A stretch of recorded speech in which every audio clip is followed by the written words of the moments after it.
Goeiemôre geliefdes in ons Here Jesus Christus, Woensdag 26 Augustus. Mense se optrede het altyd 'n invloed op ander. In Psalm 53 word dit ernstig bekyk. Kom ons luister wat sê Psalm 53 van vers 2 af. Die dwaas dink daar is geen God nie. Dwaase mense vernietig alles. Wat hulle doen is 'n gruwel voor God. Daar is nie een wat goed doen nie. Van die hemel af kyk God die mense deur om te sien of daar een verstandige is, een wat na die wil van God vra. Almal het afgedwaal, die laaste een het ontaard. Daar is niemand wat goed doen nie, selfs nie een nie. En dan spring ek na vers 7 toe, wat die Psalm afsluit met die volgende woorde: Ag, mag daar tog uit Sion vir Israel redding kom. Wanneer God die lot van sy volk verander, sal Jakob juig, sal Israel bly wees. Ons kry 'n klag oor die wat bose dade doen, die goddeloses met ander woorde. En hy sê vir hulle, maar hulle optrede is ontwrigtend vir almal wat met hulle te doen kry. En dit kom maar net bloot neer op onverstandigheid. Onverstandigheid voor God en by God self verstandigheid. Dis wat God by ons soek.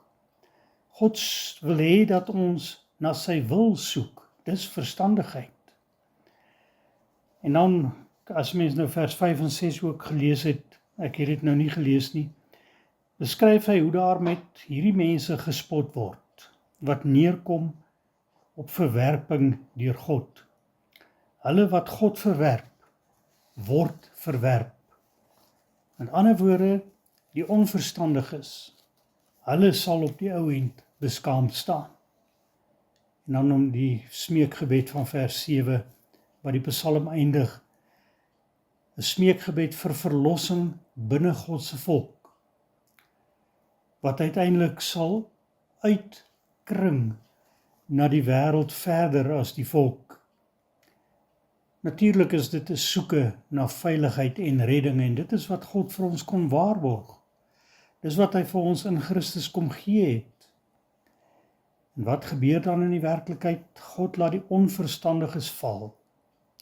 Hy gee verlossing vir die verstandiges.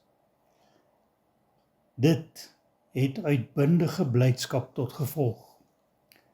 Die waarskuwing, dis nie alleen ander wat onverstandig optree nie. Dit kan ook ons wees. Dit kan wees dat ons optrede ander mense wegstoot, ander mense seermaak. God wil dat ons optrede ander mense sal nader trek.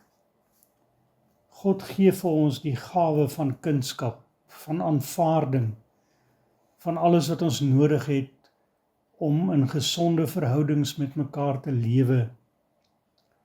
Hy wil hê dat ons hierdie gawe van hom 'n werklikheid moet maak rondom ons. Ons uitbundige blydskap moet 'n gawe vir ons leefwêreld word. Dankie Here dat U vir ons wil gebruik. Dankie dat U vir ons U verstandige volk gemaak het. Leer vir ons om verstandig te bly, sodat dit ook kan uitkring, dat ander ook verstandig kan word in die wêreld, tot eer van U sal lewe. Amen.